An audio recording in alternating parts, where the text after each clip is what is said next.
आज हम लोग पढ़ने वाले टाइप्स ऑफ अमलगमेशन। अमलगमेशन कितने टाइप्स का होता है ये जानना आपके लिए बहुत ज़रूरी है।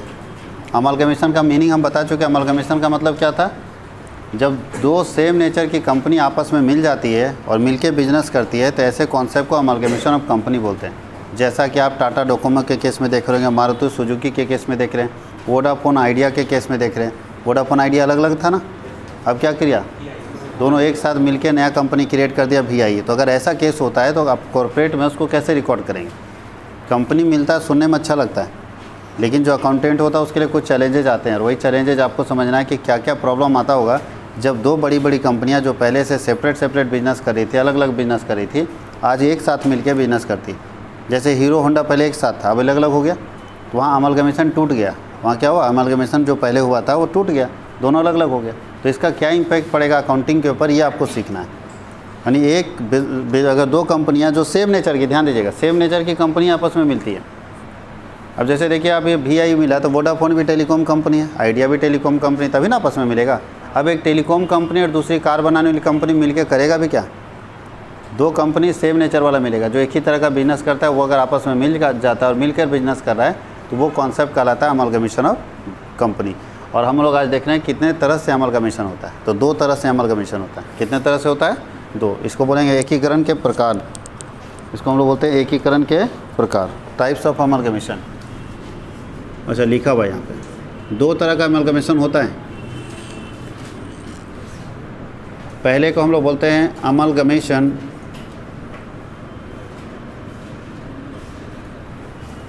In the nature of merger.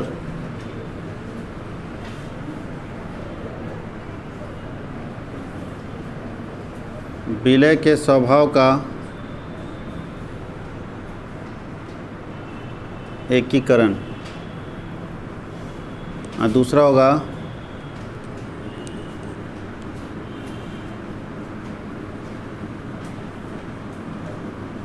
Amalgamation in the nature of purchase.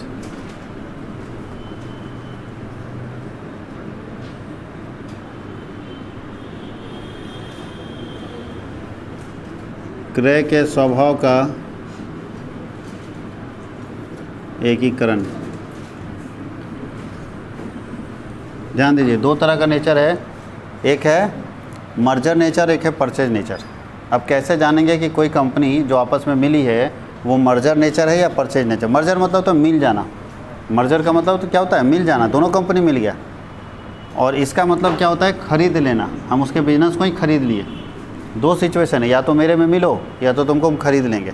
खरीद लेंगे तो भी तो मेरे में मिलोगे ही, मिलना तो दोनों सिचुएशन में, एक है कि अपनी इच्छा से मिलो और नहीं तो खरीद लेंगे। तो हम कैसे जानेंगे कि कौन मर्जर है और कौन परचेज है। तो मर्जर नेचर के लिए 6 कंडीशन है। मर्जर नेचर होने के लिए 6 कंडीशन है, 5 से 6 कंडीशन है। वो पाँचों का पाँचों कंडीशन अगर सेट बैठेगा तभी उसको हम मर्जर नेचर अमलगमेशन कहेंगे। और अगर एक भी कंडीशन फेल कर गया तो अमलगमेशन किस नेचर का हो जाएगा, परचेज नेचर का।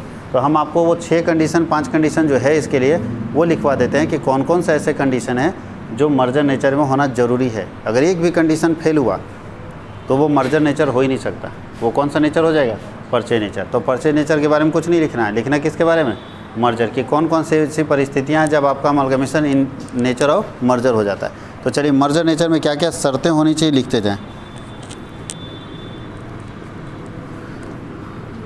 Amalgamation in the nature of merger.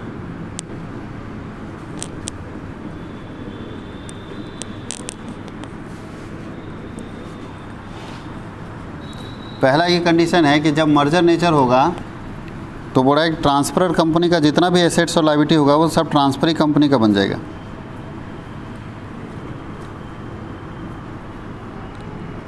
अच्छा, ट्रांसफर कंपनी कौन होता है, ट्रांसफर कंपनी हस्तांतरक किसको बोलते हैं, सेलर होता है या परचेजर होता है। देखिए हस्तांतरक कंपनी किसको बोलते हैं, हस्तांतरक कंपनी जो होता है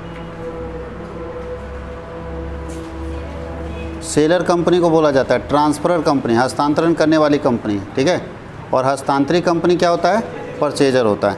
तो यहाँ क्या लिखा है फर्स्ट केस में कि हस्तांतरक जो कंपनी की सारी संपत्ति यानी सेलर कंपनी के सारे एसेट्स और लायबिलिटी परचेजर कंपनी द्वारा ले लिए जाएंगे। फिर से लिखते हैं, all assets and liability, asset and liability of seller company. Seller company से समझ आओगे, सेलर कंपनी को कौन सा कंपनी बोलते हैं, ट्रांसफर या ट्रांसफरी? ट्रांसफरी नहीं, हाँ ट्रांसफरर। तो यहाँ लिख देते हैं सेलर कंपनी, ब्रैकेट में कर देता है, इसका मतलब transferor. All asset and liability of transferor company is taken by transferee company. Transferee company कौन होता है? Purchaser company. मतलब समझ में आया? मतलब समझ में आया क्या बोलता है? हस्तांतरक कंपनी की सभी संपत्तियों और दायित्वों को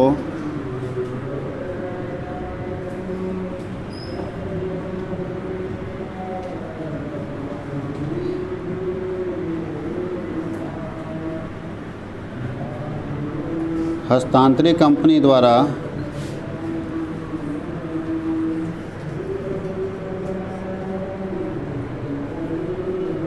ले लिया जाएगा। नंबर 2 सेकेंड में बोलता है share equity share holder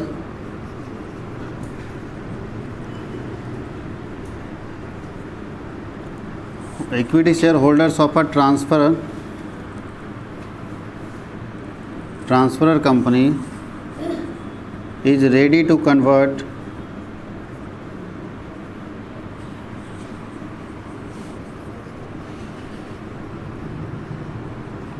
the shareholders of transferring company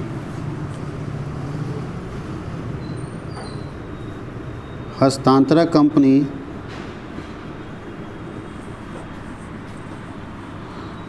के 90%, अच्छा 90% इक्विटी शेयर होल्डर्स, यहाँ 90% जरूर जोड़ दीजिएगा। 90% समतांशधारी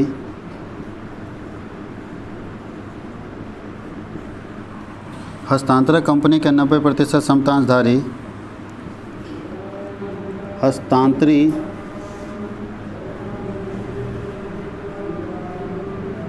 कंपनी के अंशधारी बनने के लिए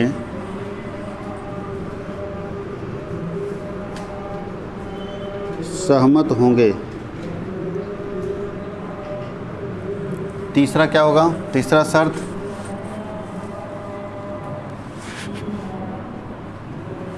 ध्यान दीजिएगा, जो ट्रांसफरर कंपनी है उसका 90% शेयर होल्डर रेडी होना चाहिए दूसरी कंपनी में मिलने के लिए। अगर नहीं रेडी है तो फिर दिक्कत हो जाएगा, फिर आप मिला नहीं सकते। अच्छा 90% रेडी है और 10% जी,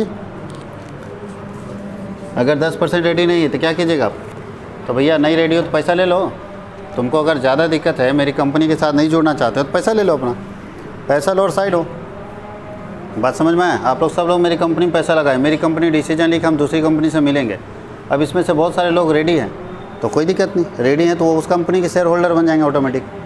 जो अभी मेरी कंपनी में पैसा लगा रखे हैं वो ऑटोमेटिक उस कंपनी के शेयर होल्डर बन जाएंगे जब मेरी कंपनी इसमें मिल जाएगी तो।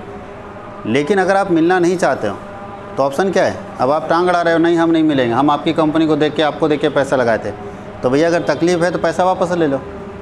बात समझ आई? बैंक अभी मिला ना जी, बहुत सारे बैंक अभी मर्ज हुए कि नहीं हुए, यही काम था। अब आप अकाउंट होल्डर बोले नहीं हम आंध्रा बैंक जो है यूनियन बैंक में चला जा रहा था, हम यूनियन बैंक में नहीं मिलेंगे, हम आपको देख के खाता खोले थे, क्या करेगा बैंक वाला? आपके कारण रोक देगा अमलगमेशन। क्या करेगा कि सर अगर आपको ज़्यादा तकलीफ है अकाउंट क्लोज कर लीजिए। हम आपको ऑप्शन देते हैं ना, झूठ नहीं बोल रहे हैं, आपके साथ फ्रॉड नहीं कर रहे हैं, हम आपको खुले आम बता रहे हैं कि हम मिलने वाले हैं। अगर आपको मन पसंद नहीं है भैया, मेरे यहाँ नहीं मिलना चाहते हैं, अकाउंट क्लोज कीजिए और साइड पकड़िए। और हम लोग क्या किए उस समय, मिलने वाला ऑप्शन में हाँ बोले या नहीं बोले? कुछ नहीं बोले तो हाँ ही ना, हम लोगों को तो बुझे भी नहीं किया और सब कुछ खाता ऑटोमेटिक क्या हुआ। अब देखो जो पहले आंध्रा बैंक का कस्टमर था ऑटोमेटिक किस में चला गया? यूनियन बैंक में चला गया कि नहीं चला गया? अगर कोई शेयर होल्डर आंध्रा बैंक का था तो ऑटोमेटिक यूनियन बैंक का शेयर होल्डर हो गया।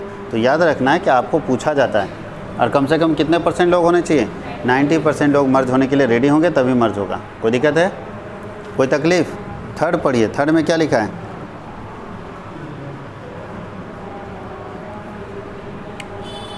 कंसिडरेशन प्राइस कैसे पे होगा? कंसिडरेशन प्राइस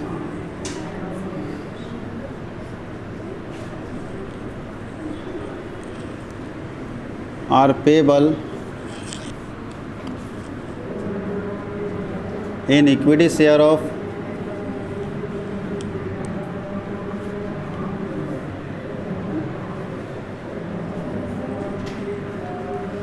अच्छा, इसको किसका इक्विटी शेयर से पेमेंट होगा? ट्रांसफरी कंपनी का ना, जो परचेजर है, transferee company and cash.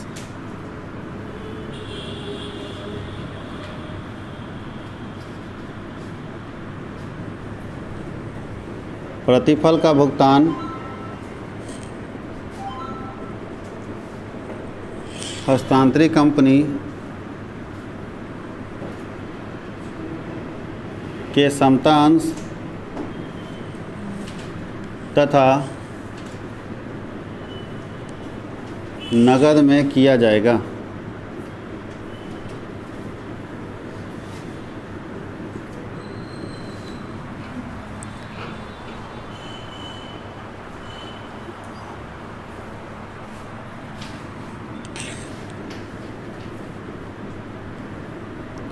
Business of transferred company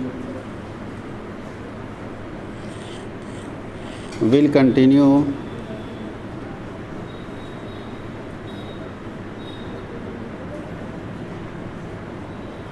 after amalgamation.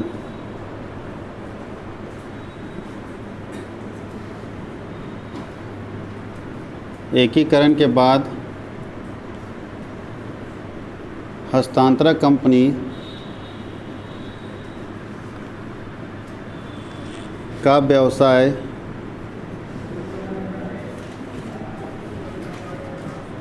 चालू रखा जाएगा।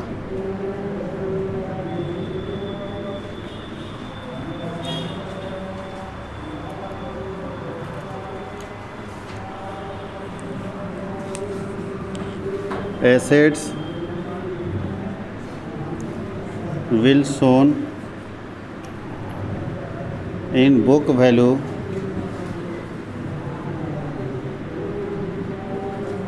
in the books of transferring company.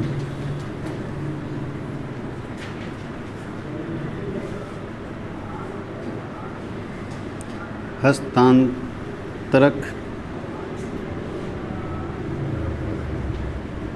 Company की संपत्तियों तथा दायित्वों को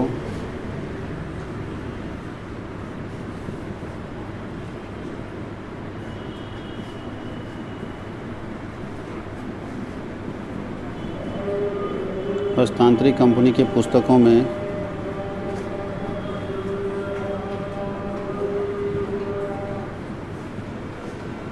पुस्तक मूल्य पर दिखाया जाएगा।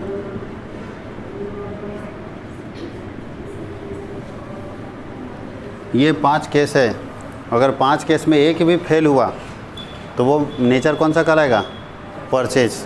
ये पांचों केस होना चाहिए। पहला देखो, इधर 2 डिस्कस कर चुके हैं। तीसरा क्या बोलता है कि जो कंसेशन पेमेंट होगा वो ट्रांसफरी कंपनी के शेयर कैपिटल में या कैश में भी हो सकता है। आगे क्या है, ये कंडीशन है कि ट्रांसफर कंपनी अगर अपना बिजनेस मर्ज कर रहा है ट्रांसफरी कंपनी में, तो ट्रांसफरी कंपनी अमलगमेशन के बाद उसके बिजनेस को चालू रखिएगा, बंद नहीं करना है। और लास्ट क्या है कि जितने भी एसेट्स होंगे ट्रांसफर कंपनी के, वो ट्रांसफरी कंपनी के बुक में बुक वैल्यू पर दिखेंगे। कोई दिक्कत है? ये ज़रूरी है। देखो, बिजनेस चालू रखना चाहिए। अगर बिजनेस बंद कर दिया तो दिक्कत हो जाएगा, फिर आप ये मर्जर नेचर नहीं कहलाएंगे, फिर आप किस में पहुँच जाएंगे। जैसे एयरटेल देखिए, एयरटेल क्या किया, टेलीनॉर को ख़रीद लिया कि नहीं। टेलीनॉर पहले कंपनी थी ना जी, उसको एयरटेल ख़रीद लिया। तो अगर एयरटेल टेलीनॉर को ख़रीद लिया है, इसका मतलब वो मर्जर है या परचेज है? परचेज है। देखिए कहीं अभी टेलीनॉर का नाम है, लेकिन VI के केस में मर्जर है। तो मर्जर अगर होगा तो ये बिज़नेस चालू रहेगा, मर्जर नहीं रहेगा तो बिज़नेस बंद हो सकता है। उसमें हम लोग परचेज कर लेते हैं, सीधा खरीद लिया, पैसा दे दिया उसको। बात समझ गए? इसको लिखिए, फिर हम लोग इसका आगे डिस्कस करते हैं।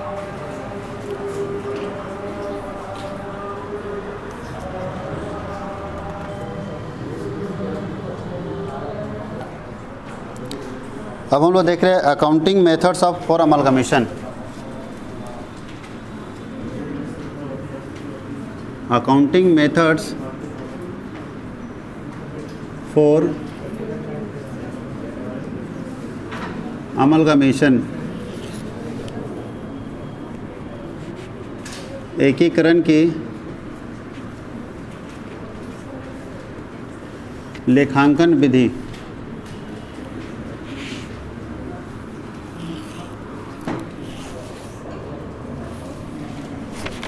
थोड़ा अच्छे से इसको समझिएगा किसके बुक में कौन सा मेथड कौन सा तरीका लगेगा। तो दो पार्टी है, ट्रांसफरर और ट्रांसफरित। पहले हम लोग लिखते हैं in the books of transferor company, हस्तांतरक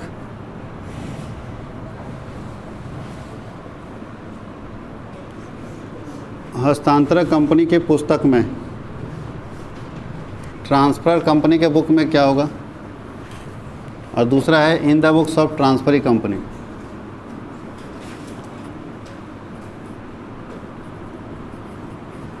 in the books of transferee company, हस्तांतरी कंपनी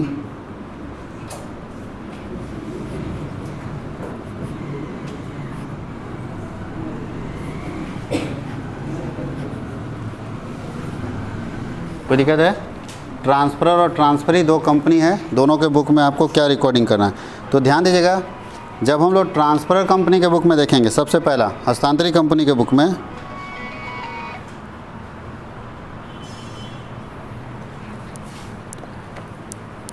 तो आपको दो मेथड बताना, in the method of merger और in the method of purchase method, merger method. तो बोलता है यहाँ पे ध्यान दीजिएगा, यहाँ एक ही लिख दो, ज़्यादा चलेगा। Same entry in merger and purchase method.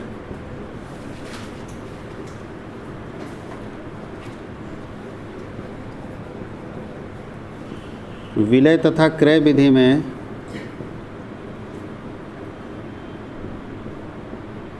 एक ही जर्नल बनाया जाएगा।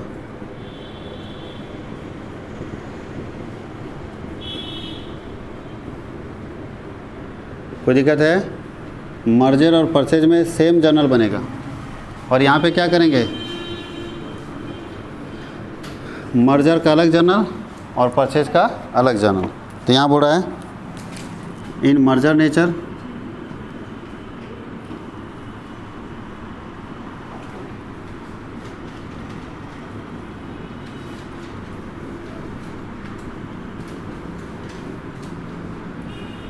विलय प्रकृति, मर्जर नेचर में क्या बनेगा, और इन परचेज नेचर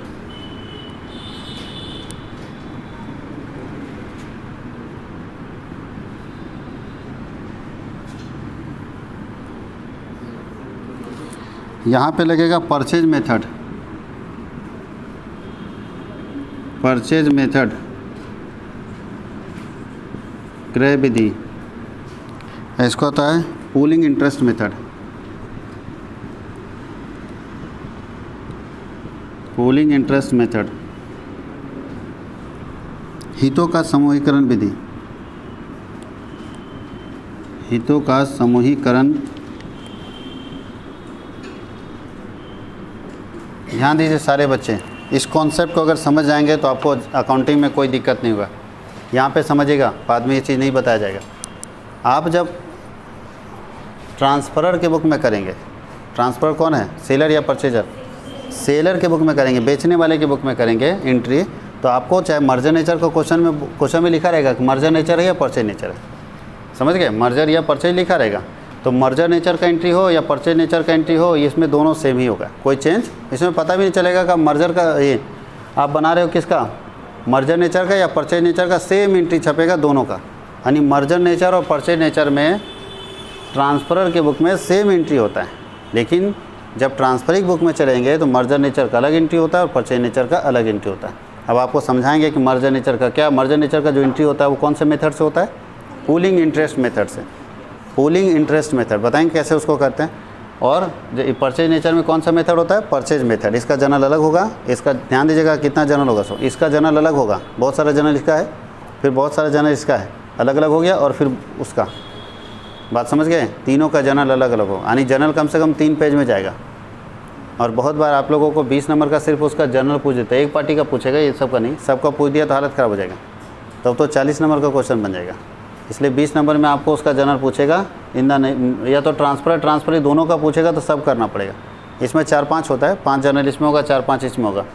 और ये वाला मत करना, अगर सब पूछ दिया तो इसका कर लेना, और नीचे खाली परचेज वाले में एक जर्नल चेंज होता है, ये दोनों में खाली एक जर्नल का अंतर है, बस वही वाला नीचे लिख देना परचेज, और खाली वो एंट्री नीचे सेट कर देना, काम बन गया। हाँ, सब सेम लिखेंगे, बता देंगे कैसे। इसका ये जो जर्नल बताएंगे सेम जर्नल होगा, बस इसमें एक जर्नल हटेगा और उस जगह पे इसका एक जर्नल चेंज हो जाएगा, समझ गए, बाकी सेम रहेगा। तुम बता देंगे कैसे कैसे करते हैं। अभी हम लोग किसका जर्नल बताने जा रहे हैं, ट्रांसफ़र कंपनी क्या करेगा। अच्छा, क्या करेगा ट्रांसफ़र कंपनी, ध्यान दीजिएगा, एक कंपनी मर्ज हो रहा है तो मर्जर नेचर में क्या होगा जी, या परचेज नेचर में एक कंपनी अपने बिजनेस को बंद करेगा। जैसे जहाँ देखिए, ए लिमिटेड एक कंपनी होगा और बी लिमिटेड एक कंपनी है, और एक नया कंपनी बना दिया है ए बी लिमिटेड, तो क्या करेगा, ध्यान दीजिए इधर, अगर दोनों कंपनी जुड़ के एक नया कंपनी ए बी बना दिया तो ये भी अपने बिजनेस को बंद करेगा, क्लोज करेगा, ये भी अपने धंधे को क्लोज करेगा, हाँ या नहीं। और ये क्या करेगा, नया कंपनी क्रिएट होगा। तो ध्यान दीजिए, नया कंपनी तो ये वाला ना है, और ये ट्रांसफर ही ना है जी, ये दोनों ट्रांसफरर कंपनी है, मालूम है कि नहीं। विक्रेता कौन है बताओ, अगर ए और बी अपने बिजनेस को बंद करके नया कंपनी में मिल जाता है ए बी में, तो यहाँ पे ये दोनों कंपनी क्या कहलाएगा, ट्रांसफरर कंपनी। कौन सी कंपनी है, ट्रांसफरर, आर वो आर ही होता है जी, आर ई आर लिख देते हैं बार। और ये भी कौन सी कंपनी है, बात समझ गए, ये दोनों ट्रांसफरर कंपनी। और ख़रीदने वाली कंपनी कौन है, ये है ट्रांसफरी कंपनी। ये कौन सी कंपनी है, ट्रांसफरी कंपनी। खरीदने वाली कंपनी है ए बी, और बेचने वाली कंपनी है ए लिमिटेड और बी लिमिटेड। अब इसका मतलब समझिएगा, अगर सारा एंट्री पूछ दिया तो बेचने वाली कंपनी जो होती है ना, विक्रेता कंपनी, वो पूरा डिसोल्यूशन का प्रोसेस अप्लाई करती है, कंपनी को बंद करने का पूरा प्रोसेस। और 7-8 एंट्री हो जाएगा इसके बुक में। एक तो बताओ कितना एंट्री होगा, बता देते हैं। इस पार्टी के बुक में 8 एंट्री, फिर इसको बंद कर दिया, फिर इसको बंद करने का सेम 8 एंट्री, 16 एंट्री होगा, और फिर इसको नया चालू करने का जो एंट्री है, अभी दोनों में से कोई एक ही ना क्वेश्चन में देगा, या तो इस मेथड से या तो उस मेथड से। बात समझ गए, कोई दिक्कत है। तो हम आपको बता रहे हैं कि ट्रांसफरर कंपनी जब अपना बिजनेस बंद करेगा तो क्या जर्नल करेगा। तो बिजनेस बंद करने के लिए सेम काम, सारे संपत्ति को बेचेगा। ध्यान दीजिए, बिजनेस बंद करने का प्रोसेस क्या है, सारा संपत्ति को बेचेगा, लायबिलिटी का पेमेंट करेगा, जो बचेगा उसको शेयर होल्डर्स को दे देगा। सेम प्रोसेस यहाँ पे लगाएंगे। यहाँ भी रियलाइजेशन अकाउंट बनता है, डिसोल्यूशन में देखें ना रियलाइजेशन अकाउंट, यहाँ भी रियलाइजेशन अकाउंट बनाएंगे और रियलाइज करेंगे सारा संपत्ति और दायित्व को। कोई दिक्कत है। तो सबसे पहले परचेज कंसिडरेशन तय करेंगे, कितने रुपये में खरीद रहे हैं, बेच रहे हैं। परचेज कंसिडरेशन तय करने के बाद जर्नल बनाएंगे, यानी बंद करेंगे पुराने बिजनेस को। अब पुराना बिजनेस में दोनों को बंद करना पड़ेगा, इसको भी और। तो जो जर्नल इसका बनाएगा वही जर्नल इसका सेम बनेगा, खाली अमाउंट चेंज हो जाएगा। जो लेजर इसका बनेगा वो लेजर इसका बनेगा। और फिर इसके बाद ये नया जर्नल या लेजर जो क्वेश्चन में देगा बना देंगे।